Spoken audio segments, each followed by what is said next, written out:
এই জন্য আমরা যারা উপস্থিত হয়েছে, আমাদের হায়াতের মালিককে, আমাদের রিজিকের মালিককে, সুস্থতার মালিককে, অসুস্থতার মালিককে, আসমান থেকে গজব দেওয়ার মালিককে, আমাদের আমলগুলো কবুল করার মালিককে।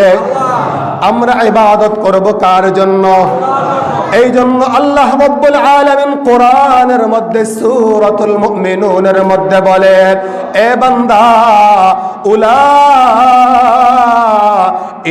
হুমুল ওয়ারিসুন। আল্লাহু আকবার। আল্লাহ তাআলা বলে, বান্দা, তোমার বাবা মারা গেছে, সম্পদের মালিক হও। দাদা মারা গেছে, সম্পদের মালিক হও। পাঁচতলা বিল্ডিং এর মালিক হয়েছ, এই বিল্ডিং এর কোনো নিশ্চয়তা নাই। জমিনের মালিক হয়েছ, জমিনের কোনো নিশ্চয়তা নাই। ভূমিকম্প হলে বিল্ডিং ধসে পড়ে যাবে, ভূমিকম্প হলে বিল্ডিং নষ্ট হয়ে যাবে, জমিনের মধ্যে বন্যা হলে জমিন ডুবে যাবে।